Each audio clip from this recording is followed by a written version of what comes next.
Right, welcome back everybody to our LUPC SUPC webinar sponsored by VWV. We are going to now take from our delegates a range of questions which have come through during the previous webinars. So the first one, which had quite a lot of likes, so we'll address that first, is I'll just read it as it came through. And I think it's maybe going to Stephanie in the first instance. So the remedies for a university not paying suppliers for services that will not be delivered in full for 3 months.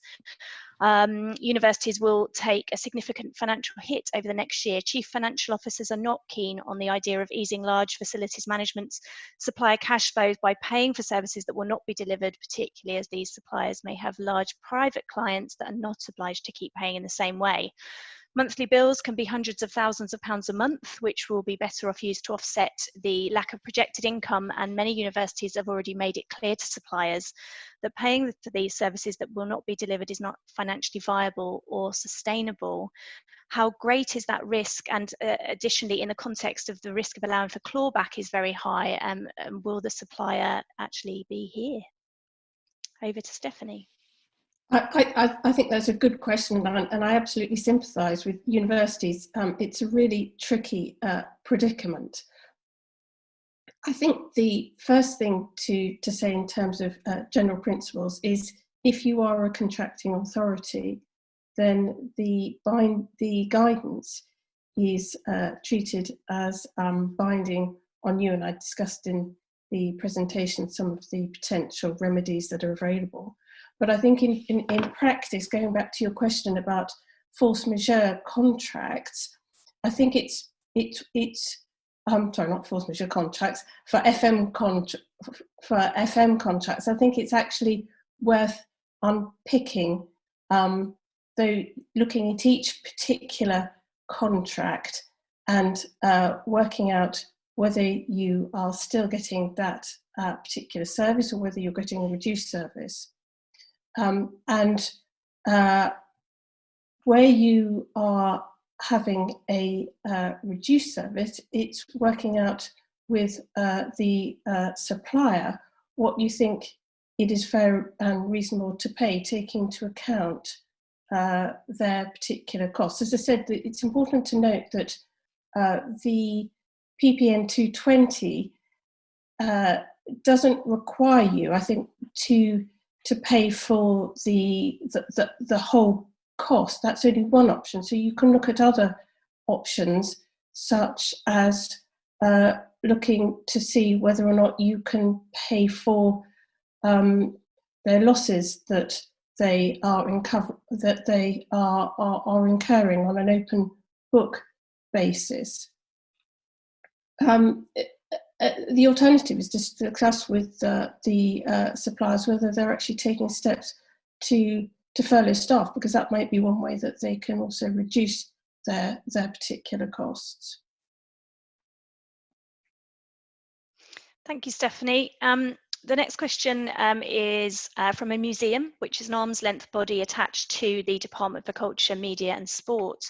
Paragraph 8 of PPN 0220 talks about Treasury consents for payment in advance of need, and this is capped at 25% of the value of the contract to the end of June 2020. What does payment in advance of need actually mean? There's a couple of points, I suppose, to note in relation to that question. If you what they're talking about there is if I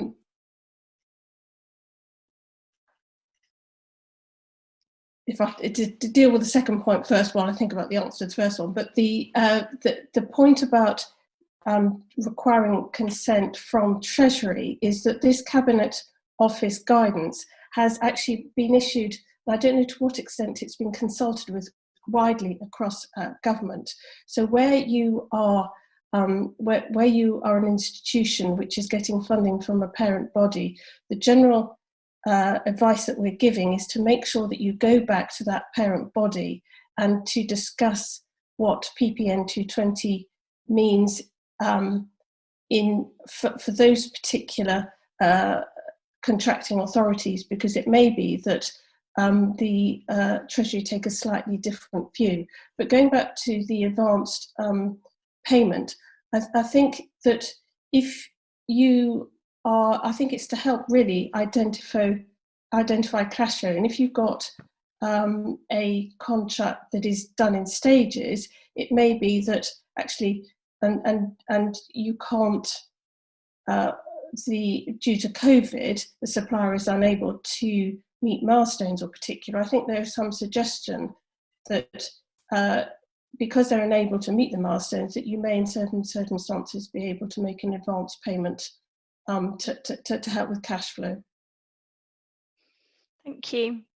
Regarding furlough, if a service contract includes having a supplier's staff on site and therefore cannot perform their duties, is an institution or organisation liable for the 20% that the supplier cannot claim back from the government, or is this their moral obligation to cover this? Right. Now, have we got Michael on the line at all? Shall I make a start on that one? Yes. So, to some extent, it's going to depend on how your contract works. A number of contracts, say particularly catering contracts, will work on a cost-plus basis, where the cost of the supplier in providing the service is passed through to the customer, and part of that cost will be the staff costs. And what we've seen with a number of catering providers, certainly in the private sector where the PPN is less of an issue, is that whilst the caterer is able to furlough its staff and therefore save itself 80% of the salary costs of their staff up to the cap, where the caterer is taking the decision to continue paying those employees to top them up to their normal contracted salary, there's usually a contractual mechanism that allows that cost to be passed through. That's part of the cost of the supplier supplying the service in accordance with what it considers to be sort of good industry practice and so on. So there is often a contractual mechanism that allows that cost to be passed through, quite aside from what the PPN might provide for. If there isn't that contractual mechanism, then the question becomes, I guess firstly, if they furloughed their staff, are they able to rely on the PPN? And that's perhaps something that Michael or Stephanie will comment on. But if they have furloughed the staff, and there is that shortfall, then I think that's where the PPN comes into play, and potentially you may be expected to top that up. Do Michael or Stephanie want to pick up on the PPN and the interface with furlough? Yes. So generally speaking, I think the overarching idea is that people can't receive benefits flowing down the supply chain through the PPN and furlough staff. So they have to choose one or the other. Obviously, the PPN relates to publicly funded services provided by organisations, and it won't necessarily apply to privately funded situations where typically in the private sector people are furloughing and recovering the money from the government through reimbursement. Where there's public money coming through, for example, schools might be a good idea, where it might be very easy to identify that the school receives totally public money to fund something like cleaning of the classrooms. Then there is much more of an argument that that money should pass down to those contractors who should not furlough. So the two should be exclusive. Obviously, there's quite a big ground in the middle where it might be difficult to disentangle what is the use of public money and what is not. Stephanie, have you got anything to add to that? No, I think it's just repeating the concept that the point is not to overcompensate suppliers, but simply to ensure that they're getting cash through either schemes. Okay, thank you. With regards to PPN 0220 again, what takes precedence? Would it be 0220 or would it be contract terms? Well, my understanding is that if you have got a situation which falls within PPN 0220, that the whole point is that it does override the contract terms. But you have to ask yourself, you have to go through the analysis of, is the contract caught and is your supplier at risk? And I think, yeah, just to add to that, I guess perhaps we might just think about the way in which it does that. So I don't think what it does is automatically rewrite your contract to require you to behave in a particular way. What it does is require you to put machinery in place with your suppliers in a way that is consistent with what the PPNs provide. So having formed the view that your supplier is at risk and discuss with them how best you can sort of help them manage that risk. There is some machinery for you to put, whether it's model payment terms in place or something in place that allows you to deal with the next few months and to help them through this period. And it's at that point that you've agreed those revised contract terms that as between you and the supplier, you have an adjusted contract in place, which is then enforceable on those terms. So I think the PPN, has to be complied with, but what it doesn't do is dictate what your contract now says. There's a step that you have to go through with the suppliers to get to that position. Thank you, Ed. Is COVID-19 a notifiable disease, and does this event qualify as business interruption? So I guess that's probably been asked in the context of insurance. So I guess the sort of easy answer is, my understanding is yes, it's a notifiable disease. Does that fix your issues under your insurance policies? Possibly, possibly not. It's going to depend on what your insurance policy says. So we've seen some insurance policies which use reference to notifiable disease, but then they list out what the notifiable diseases are that allow the insurance policy to respond. And I think it became a notifiable disease on the 5th of March. I would want to double check that before anyone goes headlong to relying upon it, because I only put that into the talk notes. But my understanding is, yes, it is a notifiable disease. Great. And where your policy or your contract, if it's relevant to a contract, lists specific diseases, defines them by reference to notifiable disease, but says the following are the notifiable diseases for the purposes of this policy. And that's certainly how we've seen some policies work. And if COVID-19 isn't capable of being within that list, then it will fall outside of the definition and potentially the policy won't respond. So we've seen some policies that refer to things like sort of influenza type illnesses, including SARS and other sort of avian flus and so on. In that context, it's capable of getting it within that category. But where you don't have this kind of illness within the category of things that are capable of being interpreted as that defined notifiable disease, then the fact that the government tells us it's notifiable doesn't necessarily get you through the sort of insurance issue. Is it a business interruption issue? Potentially it is, but again, that's going to come back to what your insurance policy terms are and what needs to happen in order for that policy to respond.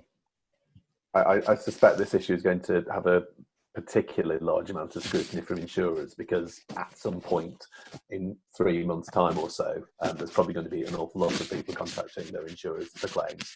So they're going to be really scrutinising it to see if they are indeed covered or if it is an exemption to the policy. Yeah, we've certainly, along with a couple of industry groups, not in the university sector but in the wider education sector, have been engaging with a number of insurers to try to encourage them in the direction of treating the current COVID-19 outbreak as being within the category of claims that their policy should respond to. Great, thank you. A question which I think will affect a number of universities particularly. So we have a contract with the local bus company for student travel. The contract provides for payment based on the number of activated smart cards issued to students. The students are not currently travelling, but technically their cards are still active. Are we still obliged to continue to pay the bus company? They are still running buses, albeit on a reduced service and almost empty. So purely from a contractual analysis, we need to see the contract, but it does sound as though probably yes, if the payment is calculated simply by reference to the number of activated smart cards, assuming that activation is activated at the beginning of the academic year and the activation remains in place for a year. If the payment is by reference to that, then yes, I would think you probably do, and according to the contract, need to carry on paying. If it works in a different way, if by activation you mean it's activated each time you get on the bus and it's swiped, then I think from a purely contractual perspective, possibly you don't, unless you have a minimum sort of payment obligation. But from the PPN's perspective, I think that's where you start to get into the area of perhaps looking back over the last few months, seeing what the average payment has been over that period, and therefore carrying on paying on that same basis. If this is a payment which is due from the university to the bus company, is that broadly right, Stephanie? I think it's difficult without understanding the payment mechanism in a bit more detail. I suppose my only query is whether or not there is any guaranteed income to the bus company, because if there is no guaranteed income, there's an argument that you don't have to pay, but it very much depends upon the method of payment. I think that was also my understanding, that if it's sort of you pay for each and every item that goes through, whether that's bus trips or if it's a minimum guarantee. I don't think that there's an expectation that you top up to the average. I think in that circumstance, what would be expected is that the bus company would instead look at furlough options rather than PPN. Okay, thank you. And I think kind of linked to that, we've had a few questions around furloughing and PPN, and Stephanie, you made it clear, we shouldn't be overcompensating suppliers. But two linked questions: what's the advice if the supplier says they will not furlough but want us to pay under PPN? And also, how can you verify if suppliers are receiving funds not also claiming from universities? I think the second one is easier to answer from my perspective, and the advice is that you, as part of your interim payment terms, should be agreeing that you have the ability to audit and monitor the supplier's accounts, so that if you could see that they are claiming furlough, and under the PPN, that would be grounds for clawback, because there's clear indication that you're not entitled to both. The question that you raised in relation to a supplier not wanting to claim furlough is an interesting one that we've actually had some internal discussions about. Michael, are you able to comment on that one? Yeah, I think in the case of something like the bus company, that appears to be funded, doesn't it, through the student purchases of cards, etc. That appears to fall outside the guidance in the PPN, which is about passing on public money through to the provision of suppliers. So in that case, one would expect the bus company to be taking steps to reduce its costs in terms of furloughing, assuming that it runs those buses on a sort of private basis. In relation to other contractors, there will inevitably be quite a lot of complication, I think, depending on how clear-cut the case is.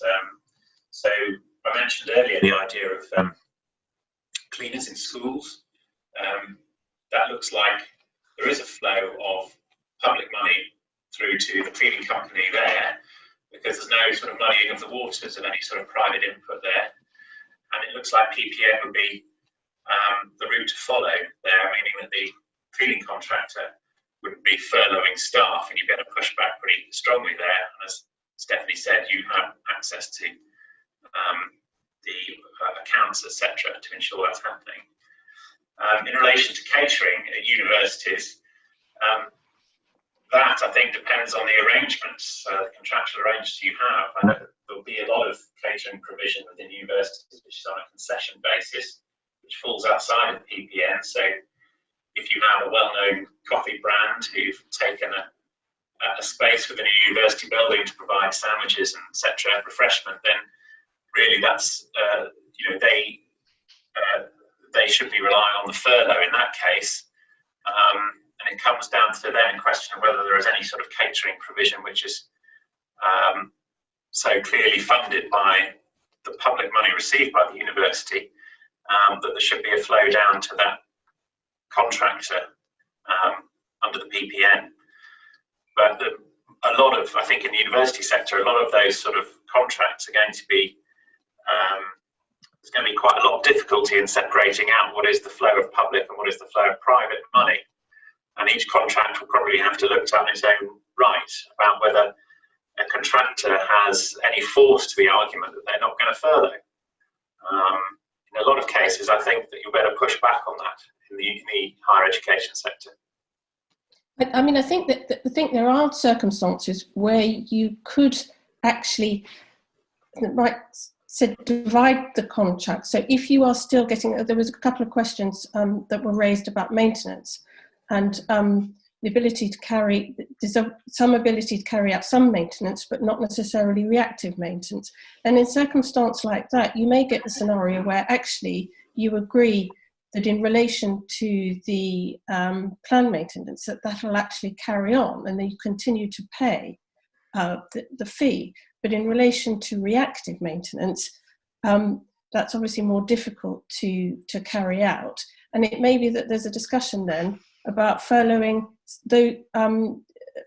additional staff where that's unable to be carried out. So I don't think what we're saying is you can't claim both in relation to the same costs, but there may be, if you can separate the functions, there may be an argument for saying, well, we'll pay part under PPN, but in relation to excess capacity, particularly in relation to catering, for example, we would encourage you to be looking at mitigating your costs by furloughing. A slightly different question, Brexit, which obviously everybody has stopped talking about for a short period of time, but just from your experience and what you're seeing in practice, how many of your clients are experiencing suppliers attempting to classify Brexit a force majeure? Okay, so my daughter asked if Brexit wasn't happening anymore because in the mornings. So I think our view is that Brexit in and of itself is very unlikely to constitute force majeure as defined in almost all contracts that we see. You kind of have to break it down really to what Brexit is, and actually it's a series of fairly fundamental, very important, it's a series of changes in law. And law can change, and it's very rarely treated as a force majeure event. A change in law is very rarely a force majeure event. It's difficult to see what the impact would be of Brexit, which prevents or makes impossible performance, particular obligations under a contract. It might make it more expensive. It might give rise to tariffs which weren't there before. It might make recruitment of European nationals more difficult, or perhaps recruitment of overseas nationals more easy. But that in and of itself doesn't make performance impossible or prevent it, certainly in most scenarios that we can look at. So I think I'm yet to see that the Canary Wharf case was a good one. That's kind of the closest we've seen anyone getting, I think, to successfully arguing that Brexit essentially was a force majeure event. I don't think we've seen anything get closer than that, and I'm not sure that we will. We're likely to see it arise more in the context of changing law clauses and people trying to push variations through in that way, I expect. Great, thank you, Ed. Back to PPN 0220. If a supplier is assessed as not at risk due to low percentage spend against their turnover and their services have been planned to be terminated, but they are quoting the PPN and insisting you should continue to pay monthly, is an institution obligated to pay? I think that's an interesting question. The PPN says that there is a certain amount of discretion on the supplier for assessing whether or not there's a supplier at risk. So maybe the answer is that you, from a PPN point of view, you push back and say, actually, we don't think you are in any evidence at risk, and maybe asking for further evidence to to understand why they think would qualify. Right. And a part of that analysis might also be, I don't think it's necessary that your contract alone is the thing that puts the supplier at risk. So if your contract is one of a great number that are at risk, that means the supplier is likely to have problems, then I think potentially the supplier is at risk, even if it's not your contract that's the sole thing that's potentially sort of pushing it over the edge. So I think it's more than just looking at your contract alone. Is that right? It's looking at sort of more broadly, is the supplier at risk, and therefore should you be supporting it through your contracts? I think most suppliers aren't going to be put at risk purely by the loss of revenue under one contract. Yes, no, I agree. Yes, you need to look at the whole picture, not. Yeah. Okay, great. We are down to the very final question, which is back to force majeure, which I think maybe you, Ed, again. So with regards to force majeure clauses, specifically the right for a party to terminate if the event continues after 30 days, the 30 days will be reached in early May. We don't want to terminate the contract, however, the contractor could act on that right. Is there anything we can do to mitigate the risk? Can we extend the 30-day time limit if it were by mutual consent? And for context, the service, security, a concierge service, is delivered in a building which is closed until the government lift the restrictions. Okay, so assuming that's all right, and that the 30-day time limit allows the contractor to terminate, yes, absolutely, you can extend that 30-day period. You'd need to agree to do so, and that might be a very sensible thing to do in the current circumstances. But it seems to me that this is kind of almost exactly the circumstance that the PPN is intended to cover. It's intended to avoid your contracting party having to presumably lay staff off, which is what would happen if it brought this contract to an end. It's trying to avoid circumstances where the contract has to fall down, and sort of try to make sure that you've got continuity of service once you're back in and using the facilities again. So it seems to me this is exactly the scenario that the PPN is focused on. So yes, potentially extending the termination period, that seems to be the right thing to do. I think also thinking about whether, if this is a fixed monthly payment that you're making for provision of these services, whether that's a fixed monthly payment that you should be discussing with the contractor as to how you support them by making that payment, or putting other measures in place to support them over the next couple of months. Yeah, I think it obviously we don't know the circumstances, but hopefully the security services provider also won't want to terminate the contract if it's got a while to run on it. Let's all hope we're all out of this lockdown within a month or two.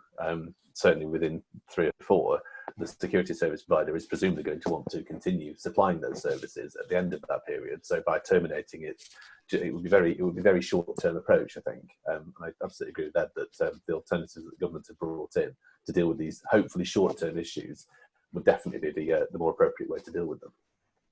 So have a conversation with them, discuss, as we were saying throughout our talk, try and find an amicable solution to it.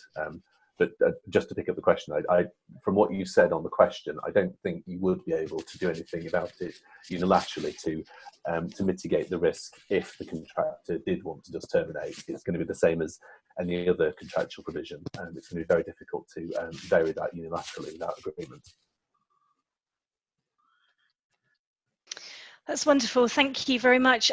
We've come to the end of our list of questions. So thank you very much to all of our panelists, hugely knowledgeable and definitely put on the spot today. So we're very, very grateful to you. We are going to take a break now. We are going to come back at 2 p.m. for the second part of our SUPC LUPC conference, sponsored of course by VWV today. And we look forward to inviting you to that this afternoon. Thanks very much, everyone. Thank you.